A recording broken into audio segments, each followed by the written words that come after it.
Salut les gamers, c'est Spider sur la chaîne GameStar TV, toujours en place pour vous parler d'aujourd'hui de jeux vidéo notamment.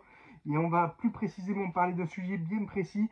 Mais avant cela, je voulais vous remercier d'être abonné à cette chaîne, notamment tous les abonnés qui s'abonnent et qui n'hésitent pas à mettre un petit pouce et aussi de faire des petits commentaires. J'essaie de toujours y répondre le plus rapidement possible. Donc aujourd'hui, on va parler d'un sujet bien précis. Voilà, c'est les sorties, les boîtes de jeux de Sony PlayStation. Donc vous savez comme tout le monde qu'il y a eu 5 consoles de jeux Sony PlayStation, notamment la 1, la 2, la 3, la 4 et la 5 aujourd'hui. Je vais vous faire un petit historique de toutes ces boîtes et les spécificités, l'avantage et les inconvénients de ces petites boîtes. On n'en parle pas souvent, mais bon, ces petites boîtes, on y tient pour tous les collectionneurs de jeux vidéo. C'est très important pour nous et on y tient plus particulièrement à les protéger. Donc on va commencer tout d'abord par parler des boîtes de jeux Sony PlayStation 1 sorties.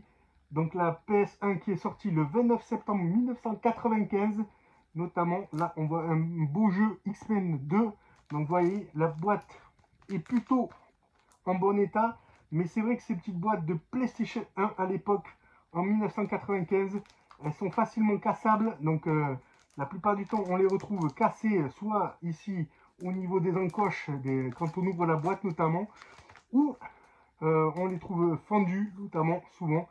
Voilà, et c'est vrai que souvent c'était pas des super boîtes, puisque maintenant on les retrouve quasiment, on cache toutes cassées quasiment.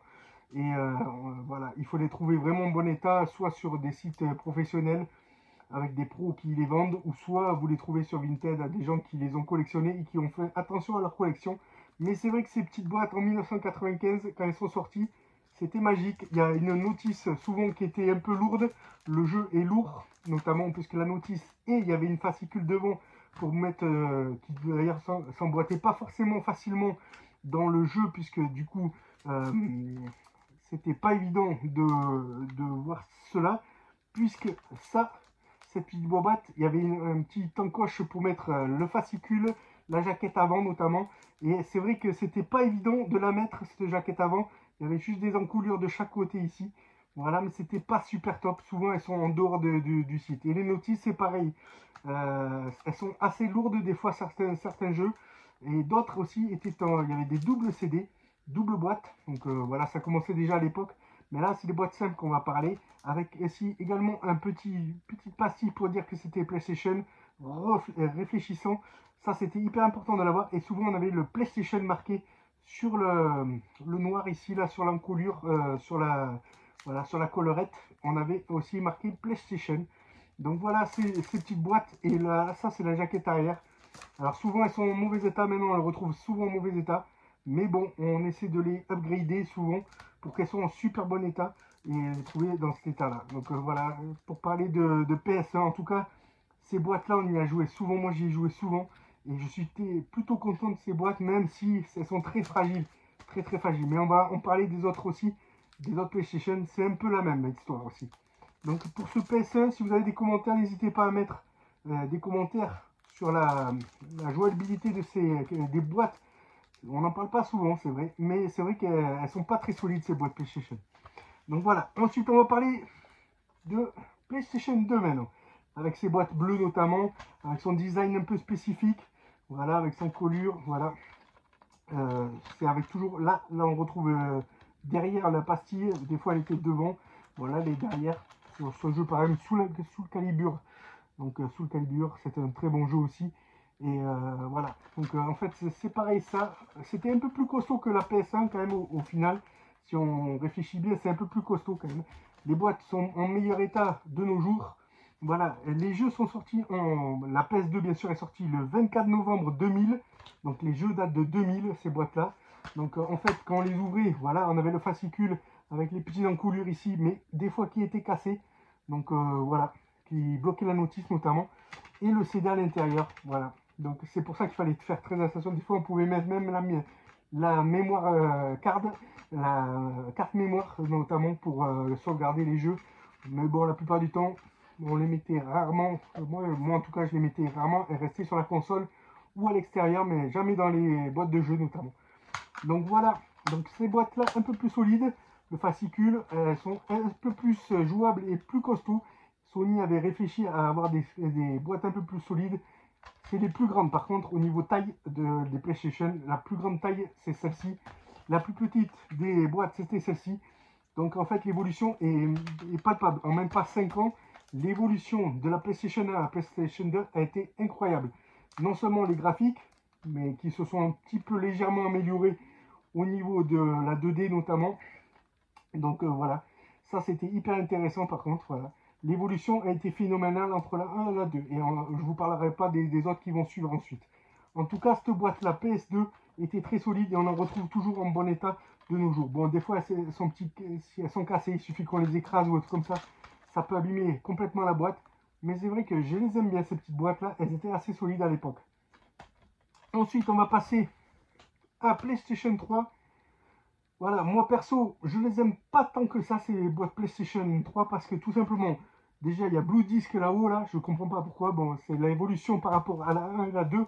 La 1 et la 2, c'était des DVD, et là, on passe au Blu-ray. Donc, Blu-ray, c'est un support différent. Et donc, là, pareil, la même technique. La boîte est plus petite que la PS2, toujours avec des encolures. La boîte est transparente, vous voyez. Je ne parle pas des coffrets, parce que les coffrets, c'est hors catégorie. Donc là, je parle juste des boîtes et la solidité des boîtes. Elles sont assez solides, ces boîtes-là, même si c'est vrai qu'il fallait faire attention à ne pas les écraser ou les mettre correctement dans une étagère bien rangée, parce que c'est vrai qu'elles se cassent très facilement. Si on les pose par terre, on les jette, ça peut vite se casser. Donc, bonne protection. Mais voilà, la transparence de ces jeux, j'ai jamais trop aimé. Blue Disc là, ici. Et le fait d'avoir, voilà. Par contre, entre-temps, on a perdu, je crois, la collerette qui réfléchissait, à part certains jeux comme FIFA, etc., qu'il avait gardé. Mais c'est vrai que, par exemple, sur ce jeu-là, il n'y est pas. Sur Gran Turismo, par exemple, GTA, GTA, il n'y était pas forcément. Donc voilà, on retrouve toujours aussi les instructions à quel âge on peut jouer. Ça, c'est très important pour les enfants, notamment. Là, c'est 18 ans, plus de 18 ans, on peut jouer à ce jeu. Donc voilà, sinon, dans le design, moi, j'ai pas trop aimé cette PS3, cette boîte-là, mais c'est vrai qu'elles étaient légèrement un peu plus solides que la PS1, par exemple. C'est vrai que la PS1 est cassée souvent, les boîtes. Ensuite, PS4. On passe à une autre catégorie. Là, c'est Ghost of Tsushima. Donc, Tsushima. J'ai du mal à le prononcer, mais c'est bien ça. Un super jeu d'ailleurs. Et avec des graphismes super. L'évolution est palpable entre la 3 et la 4. C'est vrai que la PS4, je l'aime beaucoup. La PS3, c'est vrai que c'était une révolution à l'époque parce que passer au Blu-ray. On est toujours passé au Blu-ray avec la PS4. Boîte beaucoup plus légère, par contre, que les 3 autres précédentes. Elle est super légère au niveau du poids. Voilà, mais c'est normal aussi puisqu'il y a moins de notices. On retrouve moins de notices que la PS1, PS2. Il y a déjà la PS3, on avait perdu les notices souvent des jeux, mais là, il y a quasiment aucun feuillet des fois. Et la notice, eh bien, on se débrouille à la trouver sur Internet, notamment les explications. Voilà. Là, on retrouve déjà à la PS4 les mises à jour PS5 sur certains jeux, les derniers. Donc, pour pas oublier aussi, j'ai oublié de vous préciser, mais la PS3, elle est sortie, les jeux PS3, c'est sorti en mars 2007 notamment, 23 mars 2007. Et il a fallu attendre PS4 que ça passe au 29 novembre 2013, c'est-à-dire 6 ans. 6 ans de différence, donc voilà, 6 ans d'attente pour voir la PS4.